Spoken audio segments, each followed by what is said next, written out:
This video is a spoken word, in-depth analysis of the song Lyin by the Eagles.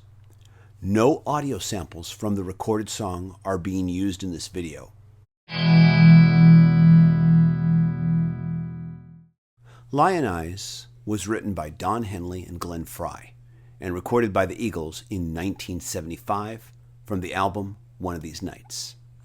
The song reached number 2 on the Billboard Hot 100 chart and number 8 on the U.S. country charts, a rare feat for that time period. Now, Lyin is one of those songs that has gone through what I refer to as classic rock radio burnout. Like Black Dog by Led Zeppelin, it has been overplayed to death. When this happens, familiarity breeds some contempt, and many begin to lose sight of what made this song so great in the first place. But I don't think I will ever lose sight of what makes this song so timeless in its brilliance. The song follows a simple structure of instrumental intro, verse, verse, verse, chorus, verse, verse, chorus, verse, verse, verse, chorus. And then the closing is just the last stanza repeated 3 more times, with the last time played as a brief instrumental. The song has no bridge, and by and large, you won't notice. Hell, I didn't notice till I began to research it for this video. The song also has no solo instrumental section in the middle that would be common for songs of the time period where one member of the band takes a solo, usually the lead guitarist. But it does have both instrumental and vocal textures weaving in and out of it, and this is where I begin to dissect the song's brilliance. In spite of the song's simple structure, I rarely see other musicians perform it, and usually when I do, they don't pull it off too well, and they give a boring rendition of the song. Because you see, with Lyin, the devil is in the details. If I could break down the brilliance of how this song is written into 2 categories, I would say that aside from its well-crafted melody, which is obvious, I would point out 2 things: its lyrics and its meticulous attention to arrangement.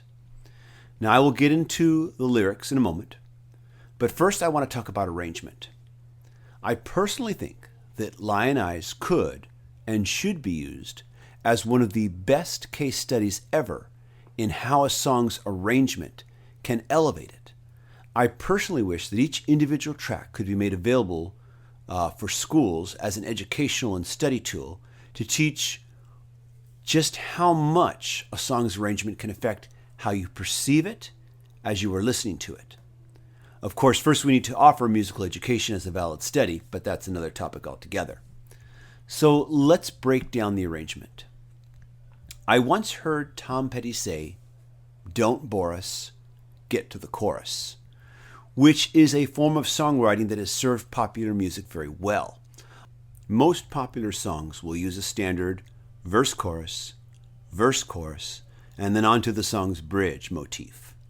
Others will test a listener's patience a little further with a verse-chorus variation before getting to the bridge. Some songs like Can't Buy Me Love by the Beatles start with the chorus and then move into the verse. Lyin gives us 3 verses before getting to the chorus. And don't forget that the song's introduction is the same chords as the verse also. The song takes a shorter turn with only 2 verses and chorus, and then returns to the 3-verse and chorus motif that we started with. With no bridge or instrumental break, the song's basic structure is not only very simple, but also tremendously repetitive. But you'd hardly notice because 1, the lyrics are incredibly engaging with the story that it's telling, and 2, the song's arrangement is both meticulous and brilliant. So after the brief 13-second introduction, the arrangement for the first verse is very sparse, just guitars strumming the chords with bass and drums. The second verse begins, and it appears at first that the arrangement will be a repeat of the first. But then a little bit of country-style lead guitar starts to play some melodies in between each line of Glenn Frey's vocals. The lead guitar helps break up the feeling of repetition that would otherwise occur during the opening 3 verses. This is important because if nothing else had changed from the first verse, the song would start to feel a little musically fatigued. This continues on the third verse, but the guitar gets a little bit busier so that it contrasts slightly with the more sparser played second verse. Then we get to the chorus with its well-executed vocal harmonies and with also lead guitar playing texturally underneath the vocals, and then we repeat the intro. Now, the song's middle section is shorter, with only 2 verses before the chorus. It would be easy to just let the lead guitar continue to weave melodies in between the lyrics, but that would also be musically short-sighted. So instead, we get a piano playing some light melodies as the lyrics tell us about a boy on the other side of town. By the second verse, the piano is joined by some subtle backing vocal harmonies that are also joined by some more lead guitar work. The piano is mixed down, and the vocal harmonies are nothing too technical, just some light oohs and ahs. Take a moment to listen past the lead vocals in order to hear those background vocals. The vocal harmonies are mixed a bit higher than the piano, making the lead guitar more prominent. Separately, they may not add up to too much, but together they help add to the loneliness of our main character, the girl with the lion eyes. Now, after that, we are back once again to the chorus. Unlike the verses, the arrangement on the second chorus is kept as close as possible to how it was played on the first chorus. In this way, the chorus anchors us between verses. Now, the song reaches its closing set of 3 verses as our protagonist pours a strong one. The arrangement returns back to the sparseness of the original first verse, with just guitar strumming alongside the bass and drums. Somewhere, your subconscious thinks that if they repeated the arrangement pattern of sparseness on the first verse, that they will repeat the lead guitar that began the second set of the 3 verses as well. Instead, we get piano and more vocal oohs and ahs, but this time they are more pronounced than the last time we heard them. A staccato, butterfly, Spanish-style acoustic guitar line enters into the mix as our main character thinks about a boy she knew in school. I am probably reading way too much into this, but I love the use of this guitar lick as a musical symbol for the triggering of her memories about the young boy. A mandolin also joins into the mix just to keep things a bit different through this run-through before we get to the third and final chorus and the song closes. Now, take a moment and recall that first verse. Imagine every verse in this song played the same way from beginning to end. Imagine no well-placed lead guitar between the vocal lines, no background harmonies, no piano. Yes, the song's lyrical story will still engage you, but the chances of the song feeling tired sooner than it should are a lot stronger without the attention given to arrangement. And all of these little musical textures help add emphasis to different parts of the story as the song plays out. If you are going to perform Lyin Eyes either as a solo guitar and vocals or even with a standard 3 to 4 piece band, you are going to have to put a lot of thought and work into how you are going to arrange your performance, or your performance will get boring quick. And this is why so many bands and solo musicians fail at it.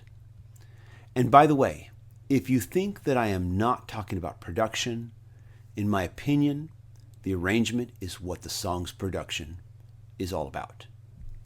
So now that we've talked about music, let's talk about the lyrics.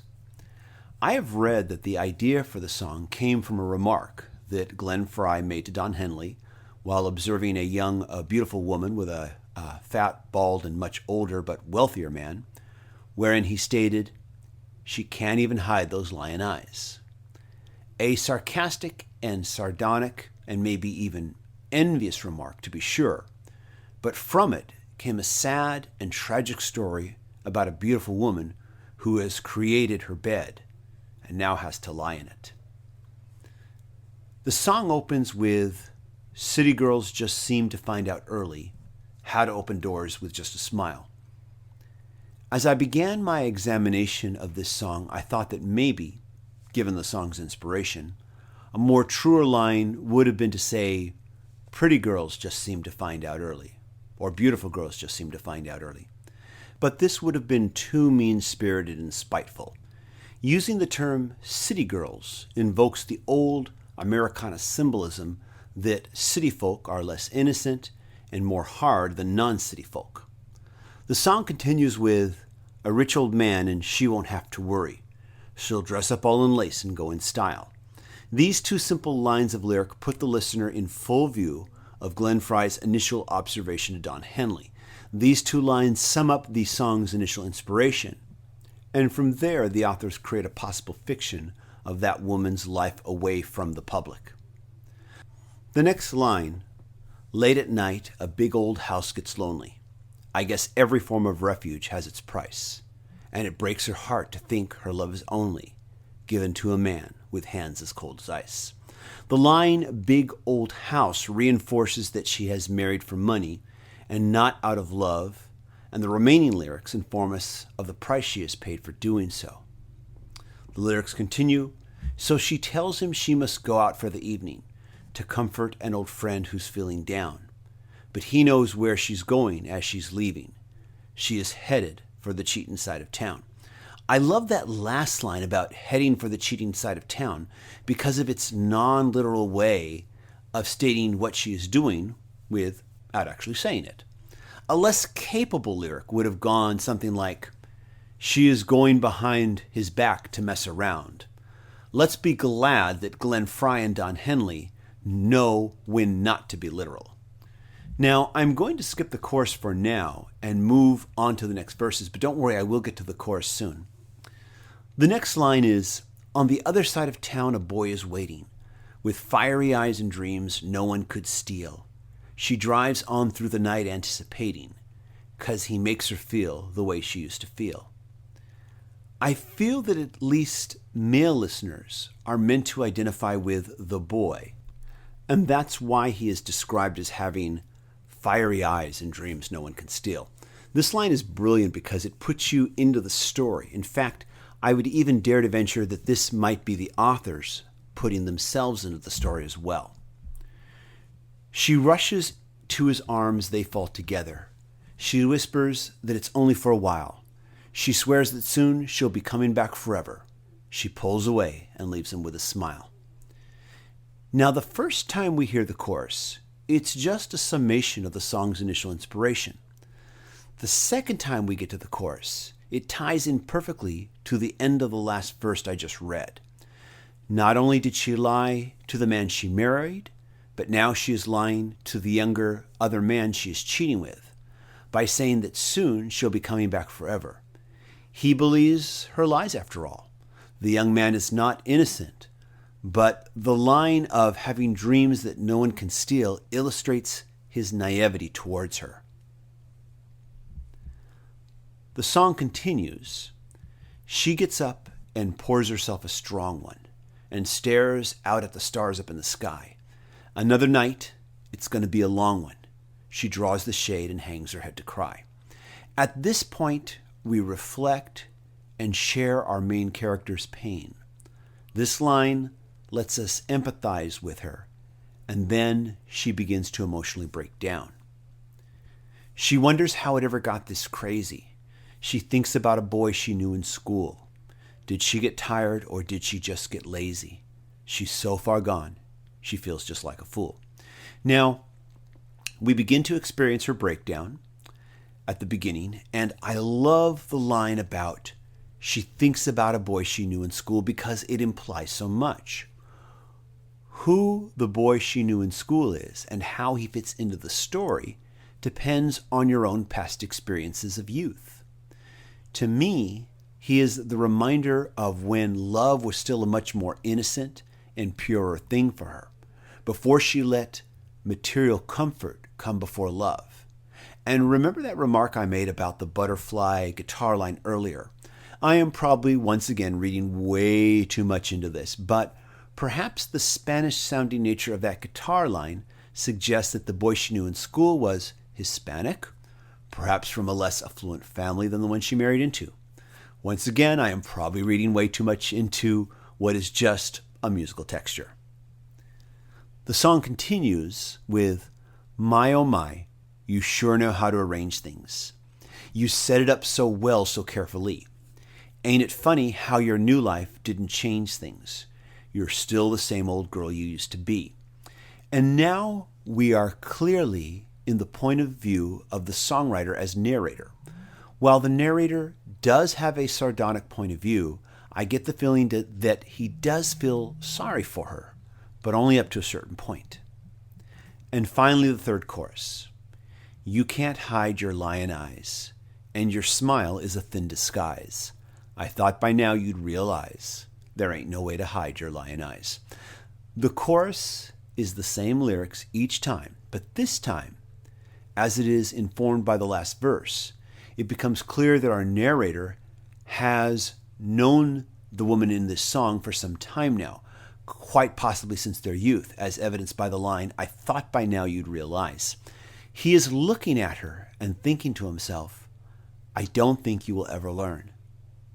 And so ends the sad and tragic tale of Lyin Eyes. Lyrically alone, it is a really good song, but combined with its attention to musical detail, and a great melody never hurts either, it is a 6-minute and 22-second masterpiece that never even feels like it's 3 minutes long. I don't listen to terrestrial classic rock radio, but even if I did, I would never get tired or burnt out on Lyin Eyes. Hi, this is TJR, and thank you so much for watching. If you want to see more videos like this, please subscribe to the channel. And this was my first attempt at doing a single song in-depth analysis. Let me know what you thought. And also, let me know what song you think I should analyze next. Thanks.